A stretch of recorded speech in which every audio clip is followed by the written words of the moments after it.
আসসালামু আলাইকুম dear viewers. এই ভিডিওতে আমরা আপনাদেরকে দেখাবো কিভাবে আপনার স্যালারিটা ব্রেকডাউন করলে আপনি সর্বোচ্চ ট্যাক্স বেনিফিট পেতে পারেন।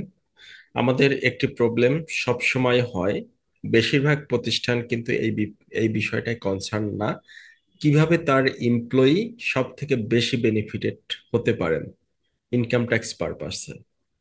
তো কাজেই আপনি আজকেই হয়তো খেয়াল করবেন আপনার অ্যাপয়েন্টমেন্ট লেটার অথবা স্যালারি সার্টিফিকেট যেটা থাকে, যেখানে স্যালারি ব্রেকডাউনটা দেয়া থাকে যে আপনি আপনার কোম্পানির কাছ থেকে কি কি বেনিফিট পাচ্ছেন, সেই বেনিফিটগুলো কিভাবে সাজালে আপনি সর্বোচ্চ ট্যাক্স বেনিফিট পেতে পারেন এবং আপনার ট্যাক্স একটা মিনিমাম পর্যায়ে চলে আসবে। এবং অ্যাভারেজ স্যালারি যাদের, তাদের বেশিরভাগ ক্ষেত্রেই দেখা যাবে যে তাদের কোনো মিনিমাম ট্যাক্সও আসে নাই, এরকমও হতে পারে। তো আসুন আমরা এক্সেল শিটের মাধ্যমে আপনাদেরকে দেখাই কিভাবে আপনি আপনার স্যালারিটা ব্রেকডাউন করবেন। যদি আপনার স্যালারিটা প্রপারলি অপটিমাইজড করা না থাকে, আজকেই আপনার এইচআর এর সাথে কথা বলবেন অথবা আপনার অ্যাকাউন্টস ডিপার্টমেন্টের সাথে কথা বলবেন কিভাবে এটা আপনি অ্যারেঞ্জ করে সর্বোচ্চ বেনিফিটটা নিতে পারেন। কারণ হচ্ছে বেশিরভাগ ক্ষেত্রে দেখা যায় প্রতিষ্ঠানগুলো না বুঝে এই কাজটা করে। কারণ আপনার যদি 2 টাকা পকেট থেকে ট্যাক্স বেশি যায়, সেক্ষেত্রে কোম্পানির তো কোনো লাভ নাই। কাজেই কোম্পানির এটাই বিবেচনা করা উচিত যে তার জন্য একজন এমপ্লয়ি কিভাবে সর্বোচ্চ বেনিফিটেড হতে পারে। প্রিয় দর্শক, ইনকাম ট্যাক্স আইন অনুযায়ী আপনার স্যালারির মাত্র 3টা বেনিফিট আইটেম কর অব্যাহতি সুবিধা পাচ্ছে। একটা হচ্ছে হাউস রেন্ট, আর একটা হচ্ছে মেডিকেল অ্যালাওয়েন্স, আর একটা হচ্ছে কনভেন্স। এর বাহিরে যা কিছু আছে সবকিছুই কিন্তু মোটামুটি ট্যাক্সেবল হবে। কাজেই এই 3টা বিষয় আপনি খুব ভালো করে খেয়াল করবেন যে অপটিমাম পর্যায়ে আছে কিনা। হাউস রেন্টের ক্ষেত্রে বলা হয়েছে আপনি আপনার মূল বেতনের সর্বোচ্চ 50% পর্যন্ত অব্যাহতি সুবিধা পাবেন। তাইলে আপনি এখানে যদি 50%-এর বেশি নিয়ে থাকেন, সেক্ষেত্রে আপনি এক্সেস ইউজ করলেন, যেটা উচিত হবে না। আবার 50%-এর কম যদি নিয়ে থাকেন, সেক্ষেত্রে আপনি যেটা করলেন, এখানে আপনি আপনি যতটুকু অব্যাহতি পেতে পারতেন সেই অব্যাহতি পর্যন্ত কিন্তু আপনি এখানে পান নাই। কাজে এই বিশেষ ব্যাপারটা মাথায় রাখতে হবে। মেডিকেলের ক্ষেত্রে বলা হয়েছে মূল বেতনের 10%, মূল বেতনের 10% পর্যন্ত আপনি মেডিকেল অ্যালাওয়েন্স পাবেন। আবার কনভেন্সের কথা বলা হয়েছে প্রতি বার্ষিক 30,000 পর্যন্ত, 30,000 টাকা পর্যন্ত আপনি কনভেন্স পাবেন। তাহলে বার্ষিক 30,000 টাকা যদি হয়, আপনি এটাকে সরাসরি 12 দিয়ে ভাগ দেন, তাহলে প্রতি মাসে আপনি সর্বোচ্চ 2500 টাকা পর্যন্ত কনভেন্স অব্যাহতি সুবিধা পাচ্ছেন। এখন যদি আপনি 2,000 টাকা কনভেন্স নেন প্রতি মাসে, তাহলে কিন্তু আপনি 500 টাকা ইউজ করছেন না। 500 টাকা যদি ইউজ অব্যাহতি সুযোগ থাকা সত্ত্বেও আপনি না করেন, তাহলে কি হইলো? আপনার এই 500 টাকার উপরে এক্সট্রা ট্যাক্স দিচ্ছেন আপনি, এরকম হইলো। আবার যদি আপনি 2500 টাকার চেয়ে বেশি এখানে ধরেন, তাহলে দেখা গেল অন্যদিকে বেসিক কমলো। বেসিক কমলে আপনি অন্য যে দুইটি আছে হাউস রেন্ট মেডিকেল, সেখানে আপনি অব্যাহতি লেভেলটা কমে যাবে। কাজেই আপনাকে এমন একটা সিস্টেম বানাতে হবে হিসাব করে, যাতে সর্বোচ্চ বেনিফিটটা আপনি নিতে পারেন। এজন্য আপনি কি করবেন? আপনাকে প্রথমেই আপনার টোটাল স্যালারি কত সেই অ্যামাউন্টটা আমরা বের করি। ধরুন আমার টোটাল স্যালারি হচ্ছে 45,000 টাকা প্রতি মাসে, হ্যাঁ। তো এর মধ্যে আমার কি কি আছে? আমার বেসিক আছে, বেসিকটাকে আমরা 100 ধরবো। তারপরে হাউস রেন্ট, হাউস রেন্ট আমি 50% পাবো, তাই না? তাহলে হাউস রেন্টকে আমি 50 ধরবো। আর মেডিকেল অ্যালাউন্স পাবো আমি 10%, তার মানে 10 ধরবো। তাহলে আমার টোটাল কত হলো? 160। টোটাল আমার 160। আর এই 45,000 টাকা থেকে সরাসরি 2500 টাকা আমি মাইনাস করে দেব। কোন 2500 টাকা? এই 2500 টাকা হচ্ছে আমার কনভেন্স। কারণ কনভেন্সে কিন্তু পার্সেন্টেজ বলা হয় না, বলা হয়েছে অ্যামাউন্ট। তাহলে আমরা কনভেন্স 2500 টাকা মাইনাস করে দিলাম। তাহলে কনভেন্স 2500 টাকা মাইনাস করলে কত হয়?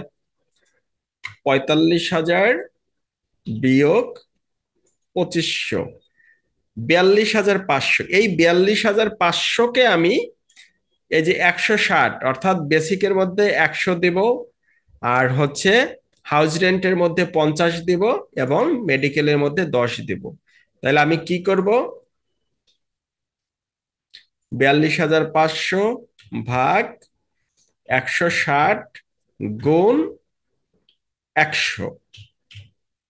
কি করলাম, আমার টোটাল যে স্যালারি যেটা সেখান থেকে 2500 সরাসরি মাইনাস করে দিলাম, তারপরে যেটা থাকে সেটাকে 160 দিয়ে ভাগ করে 100 দিয়ে গুণ করলাম। তাহলে এটাকে আমরা বেসিক হিসেবে ধরবো, বেসিক। এরপরে এটারে কি করব, house rent, house rent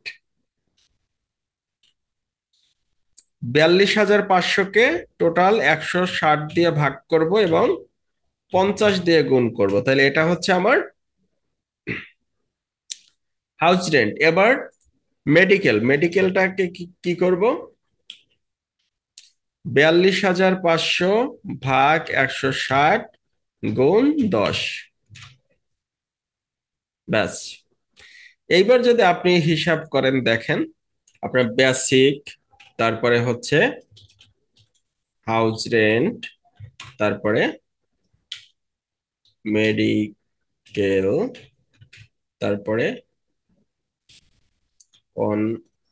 convince, ওকে, বেসিক আমার এটা, এবং মেডিকেল এইটা, এবং কনভেন্স হচ্ছে সরাসরি 2500। এটার যোগ দেন, টোটাল করেন, দেখেন 45,000 হয়ে গেছে। তার মানে এইটা হচ্ছে আমার অপটিমাম লেভেল।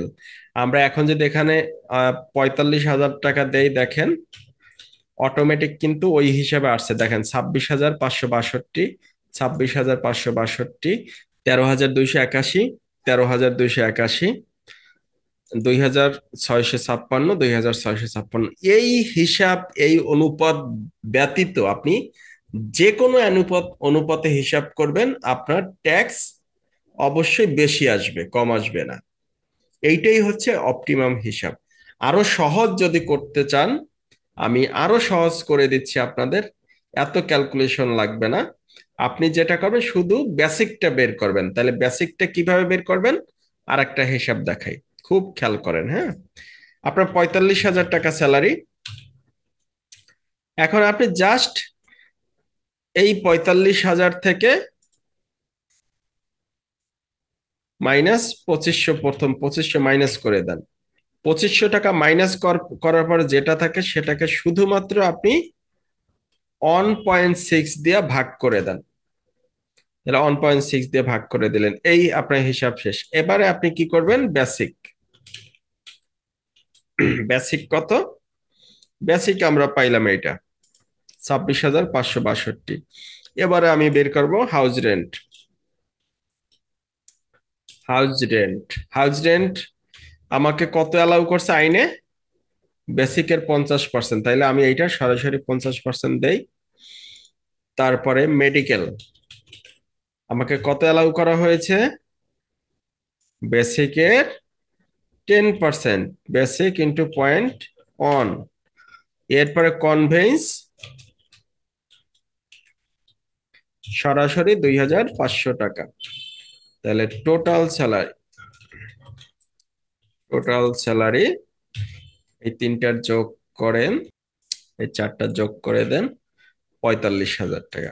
আশা করছি খুব ভালো করে বুঝতে পারছেন, এবং আজকেই আপনি আপনার অ্যাপয়েন্টমেন্ট লেটারটা দেখে নেবেন যে আসলে সঠিক আনুপাতিক অনুসারে আপনার স্যালারিটা হিসাব ব্রেকডাউনটা করা আছে কিনা, এবং আপনি সর্বোচ্চ বেনিফিটটা পাচ্ছেন কিনা, এবং সেটা আপনারা আমাদের কমেন্টে জানাবেন যে আসলে আপনার হিসাবটা ঠিক আছে নাকি আপনাকে ঠিক করতে হবে। ধন্যবাদ সবাইকে, আসসালামু আলাইকুম।